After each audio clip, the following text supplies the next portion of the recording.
In this interview, I sit down with Adam Gray, head of pre-medical and medical education at Sketchy, and Andrew Berg, one of Sketchy's co-founders, to discuss the visual learning giant's newest adventure into the pre-med world. We talk about the origins of Sketchy and how their tool can be potentially incorporated into the studies of pre-med students for the MCAT. Sketchy was also nice enough to offer our listeners an exclusive discount. All you have to do is head over to their website at fanlink.to/MCATTPC and use the code MCATTPC15 for an extra 15% off.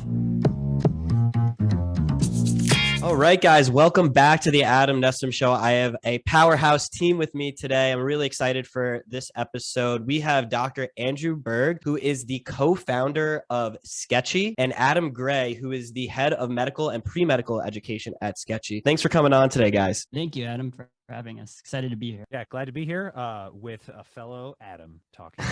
Love it. It's a good name. So awesome. I'm super excited for this episode. I, as a medical student, have used Sketchy for studying pharmacology and microbiology. It's something I've talked about to many pre-med students when they're studying for those classes, if they happen to be taking that upper level class. But now it seems like there's more pre-med content within Sketchy. Can you just, Andrew, can you tell me a little bit of the background of how Sketchy came to be? Yeah, absolutely. You're right. We did start with microbiology and pharmacology.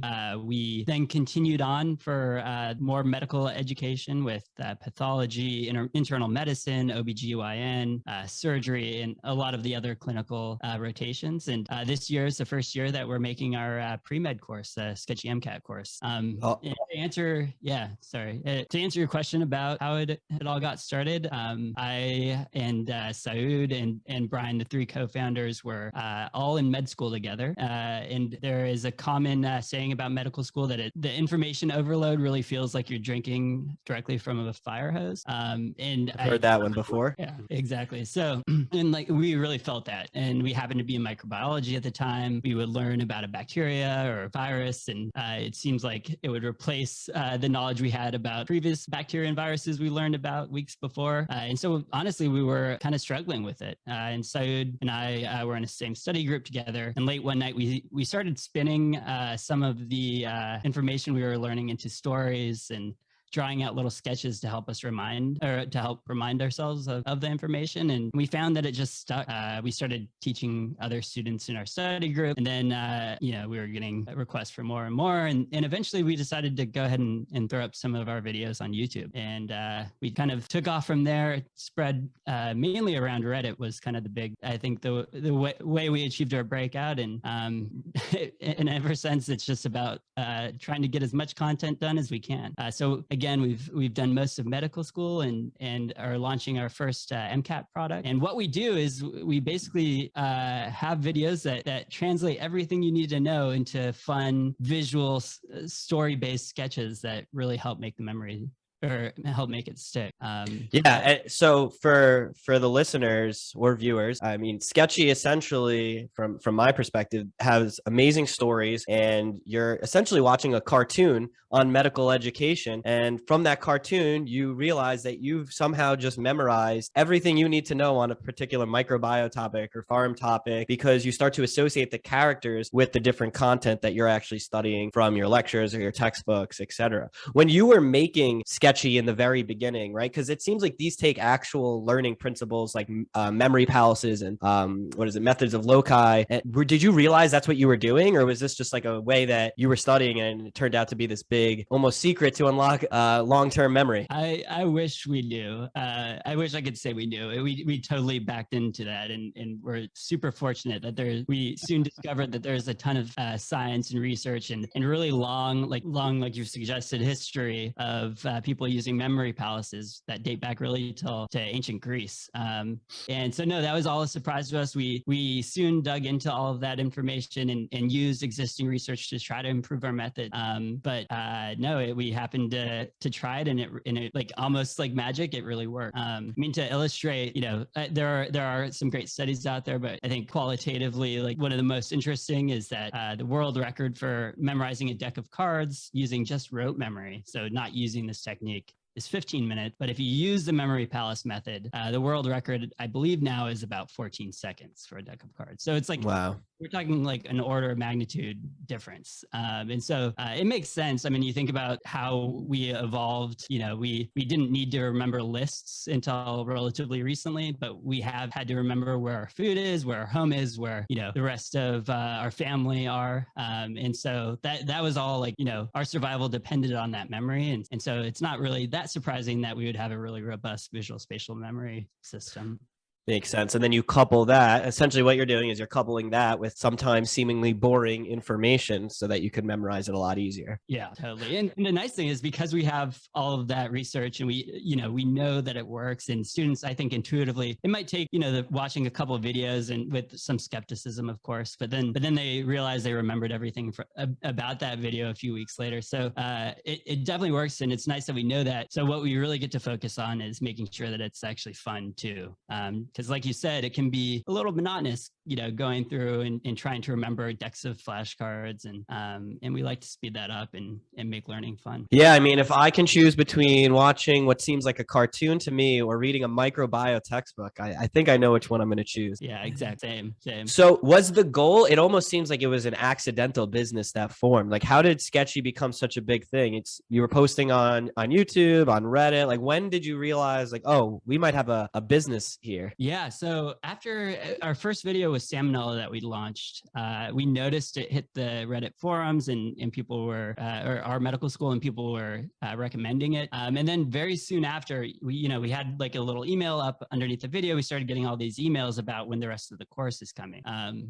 For reference, I think that one video took probably 3 or 4 weeks to make with 3 of us at school. So it was a lot of work. We've gotten a lot faster at it and a lot better at it. The quality's definitely increased. But so we were like, a little concerned. We're like, how can 3 med students while in med school get the rest of micro out? And so we put our money together, what little of it we had. We hired some people to do the art, and that really helped. And, slowly but surely kept adding people, getting more and more help. And eventually we got through and made micro. Then once micro launched, it's just been kind of a continuous demand for more, for us to cover more topic. So yeah. Got it.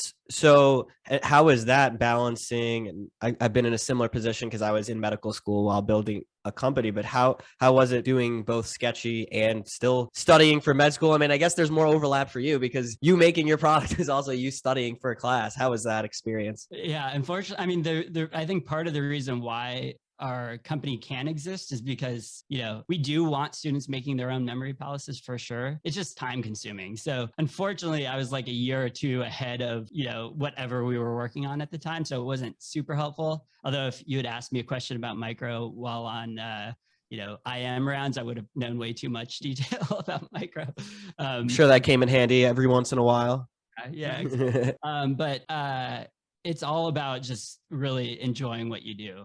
You and I were talking about this balance earlier, and you said, if I'm going to, if I'm not motivated about it, I'm not going to do it anymore. And I totally get that. It's you have to want to do it. Like, I was excited when I got home from a rotation to get to work and record some videos. It was like a way to de-stress. And if it weren't like that, it would have been impossible. That's not to say at all that we didn't make sacrifices. Like there were a lot of times where we had a launch coming and we were like working all weekend and still had tests the next week, and it got a little hairy occasionally, but in general, it really it felt like I would get tired towards the end of the rotation.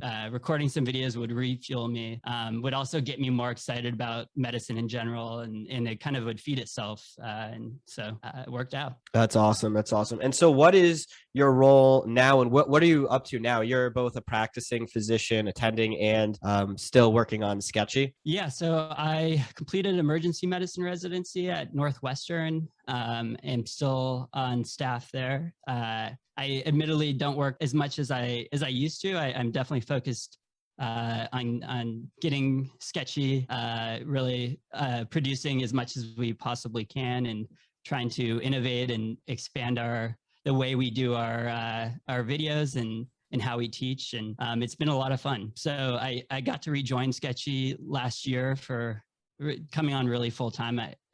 I've always been a part of the company, just haven't been able to work on it full time, obviously during residency. And it's been really fun. I mean, it's great to think about, how to teach and to revisit all of the medical stuff that, we're working on anatomy and physiology right now. It's really fun to get another refresher going back to that. So Very cool.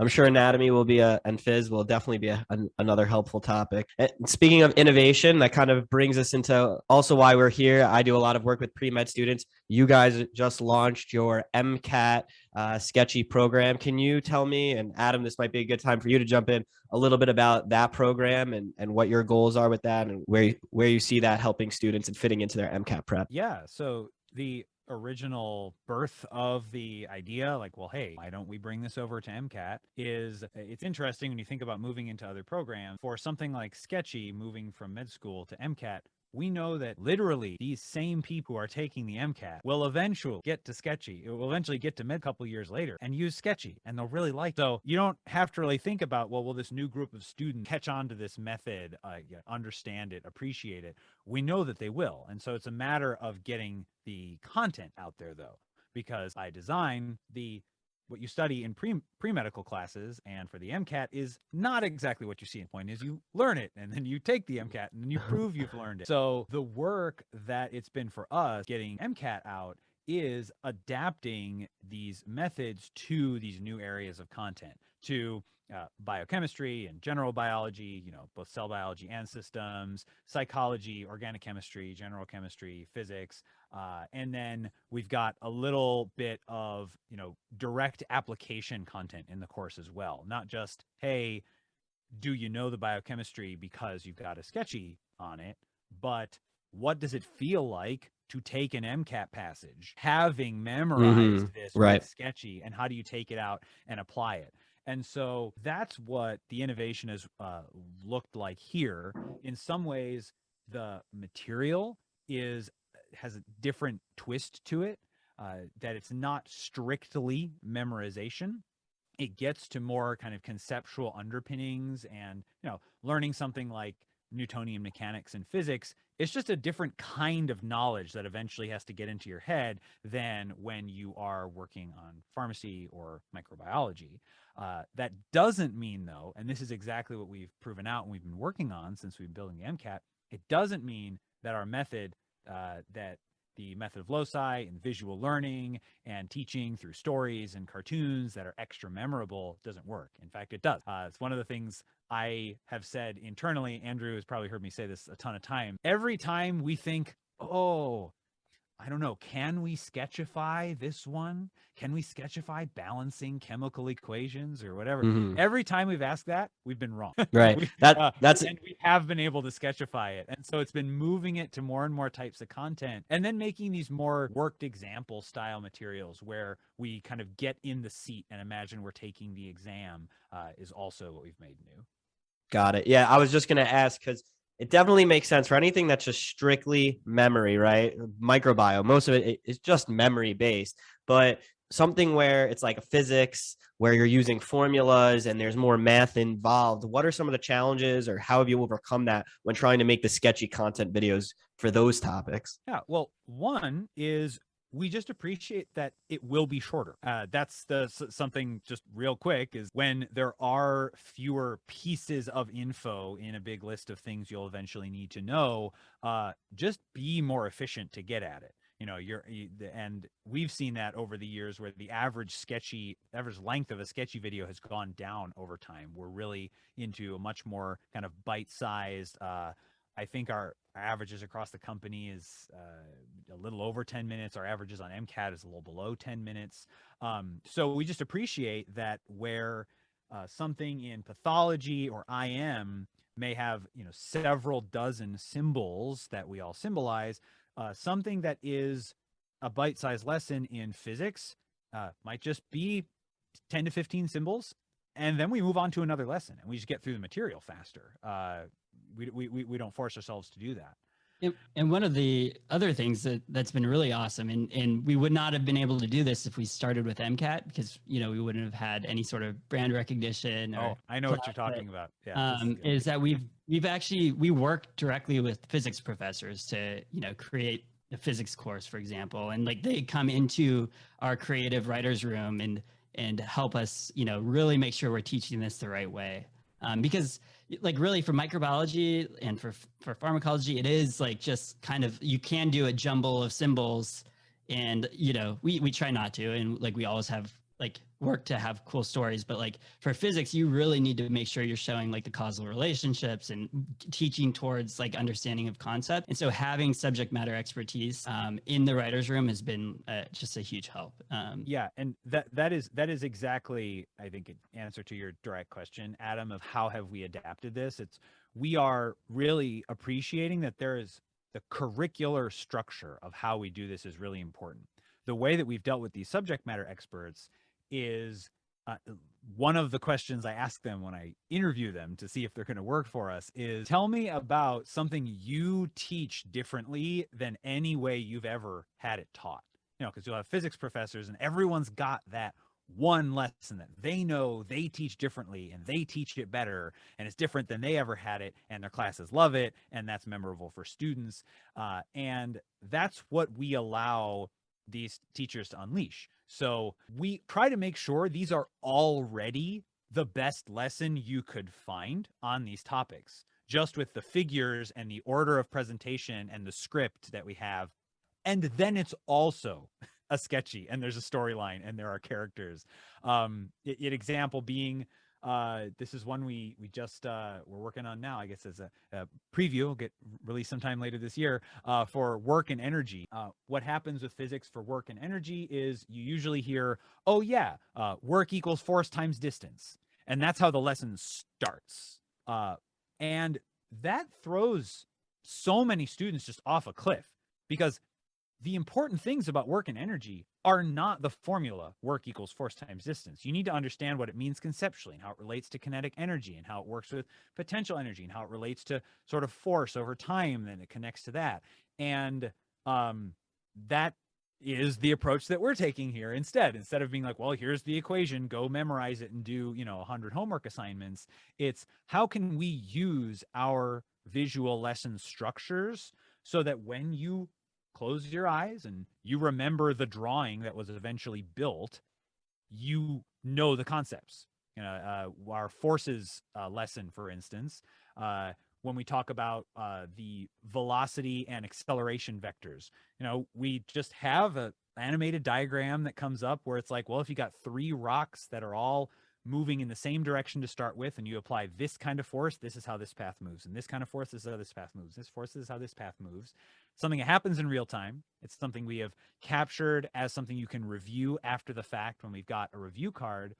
And yes, people have used animations to teach physics before. That's not brand new.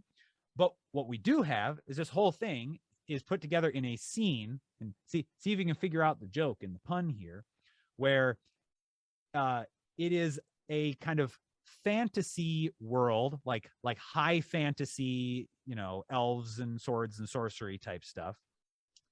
But it is an army of giant newts storming a castle.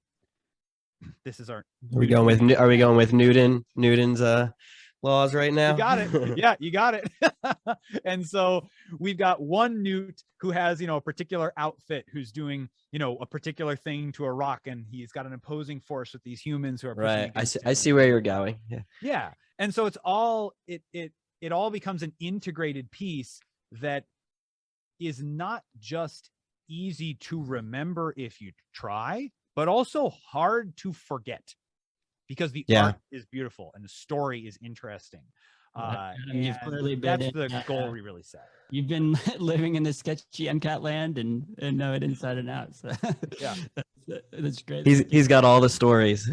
Well, that's a lot of how we talk internally about this. It's part of how we get reinforced internally that the way we're doing this, it really does work.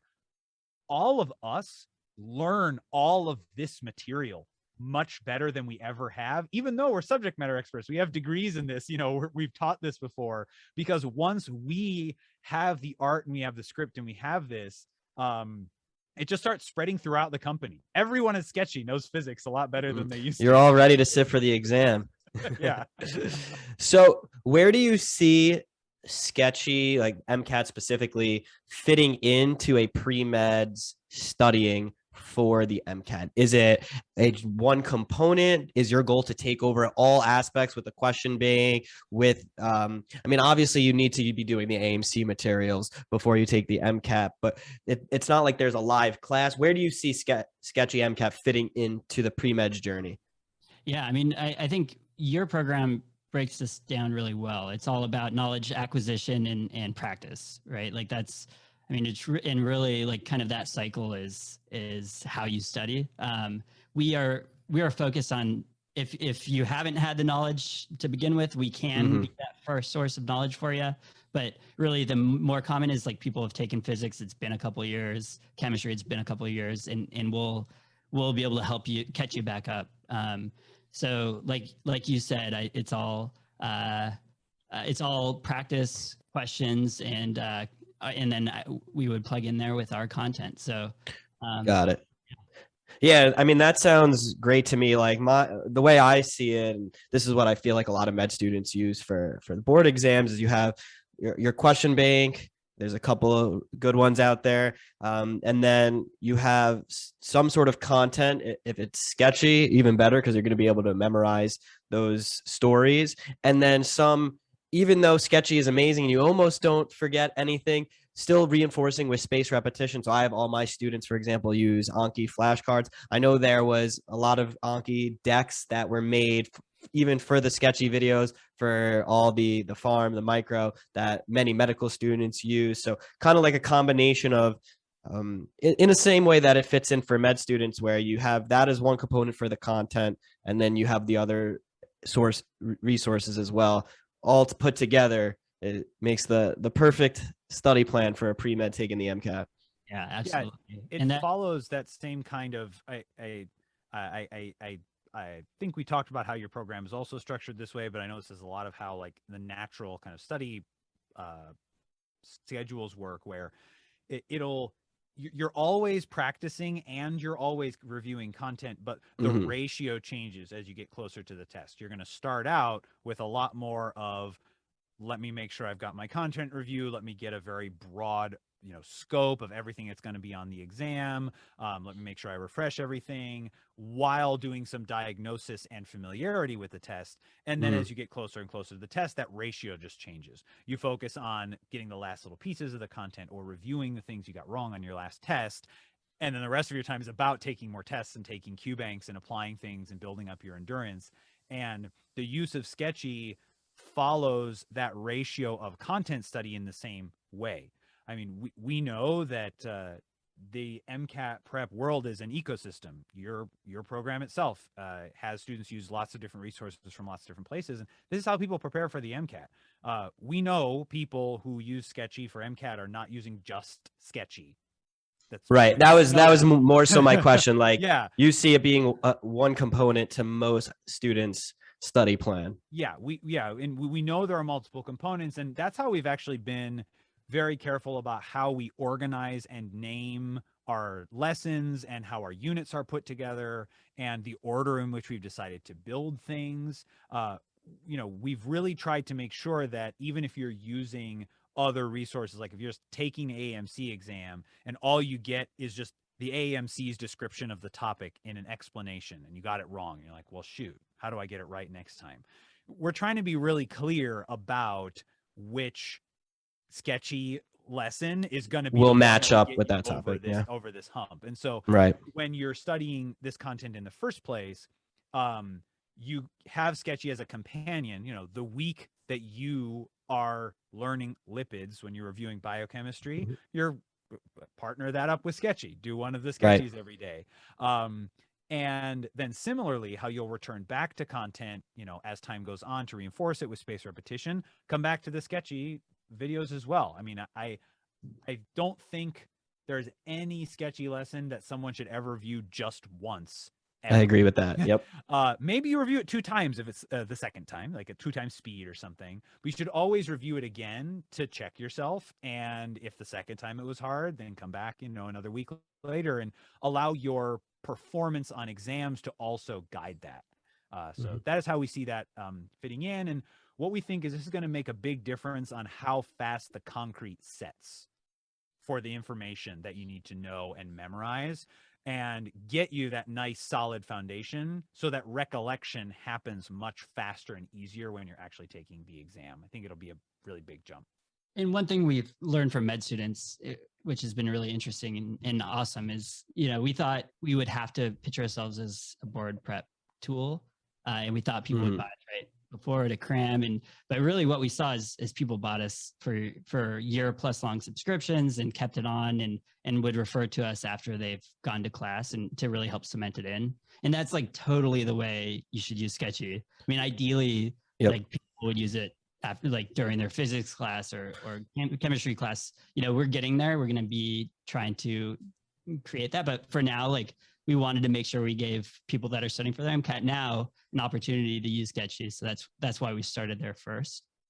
You just answered my next question, which was going to be, because like the way I would see it is the best case scenario would be the student who used it in their physics class, even if it's not the only thing that they use, right? There's other content videos. Like, for example, my program has these just straight to the point, quick videos on the topics. Then they watch a Sketchy video, for example. And when they come back around to their MCAT prep, if they watch a Sketchy video and it's actually the second time that they're watching that video, they're probably going to remember that content a lot faster that second time around, having already seen it. So that's good to know that at some point it'll be, because I mean, I guess you could technically get an MCAT subscription when you're a first year, second year pre-med, but that's like, then you're getting a lot of stuff you also don't need.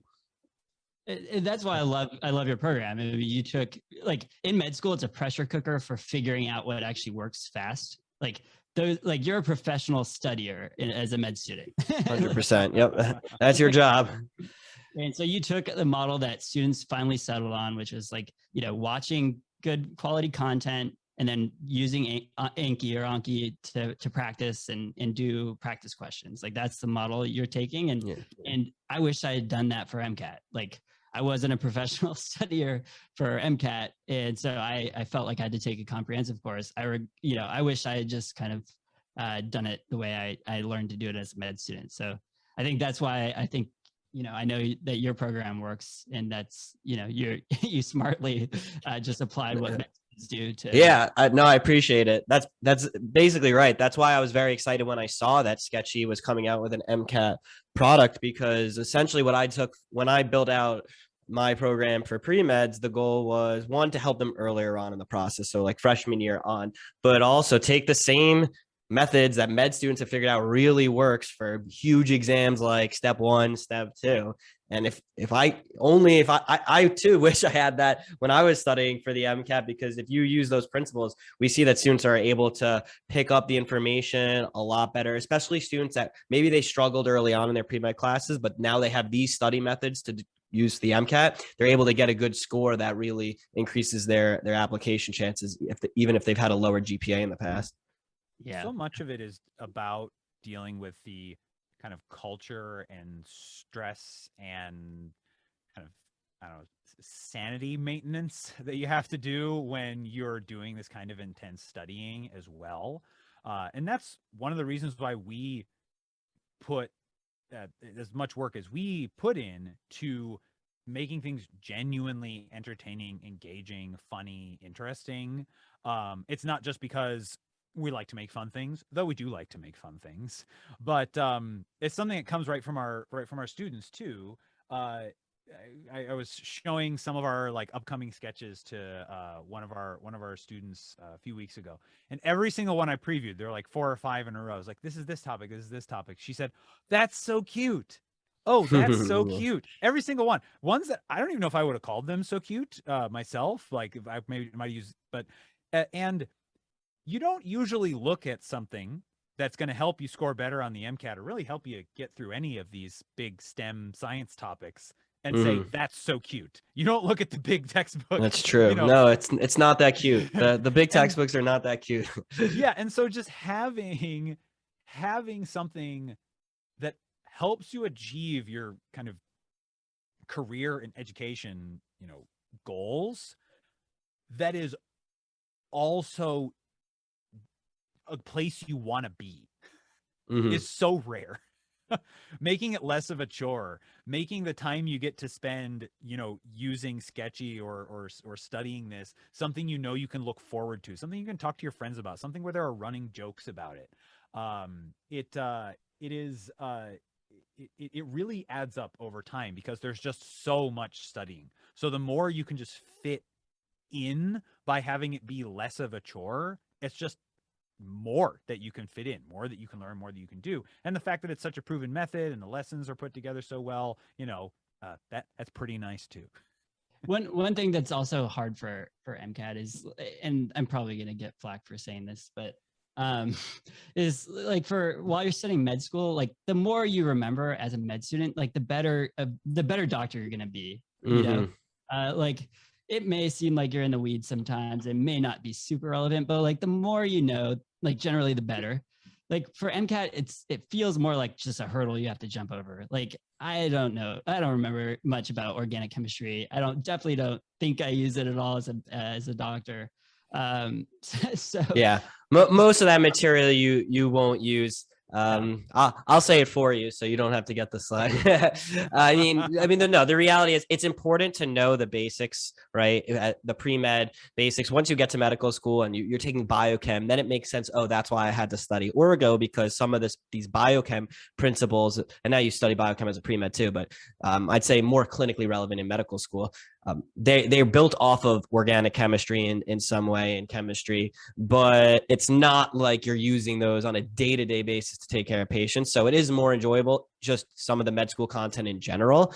So I agree. I think I know where you're going, is like Sketchy at least makes that more fun. And that's why for me, when I was studying for the boards, I would usually do Sketchy videos at night, because that was when I was so burnt out from studying and I just couldn't look at another flashcard or practice question. But you know what? I could lie in bed, and not saying you should generally lie in bed while studying. I don't recommend that. But if you are going to do it and you're just watching a Sketchy video, it's a lot nicer and more enjoyable, and you're still retaining that information.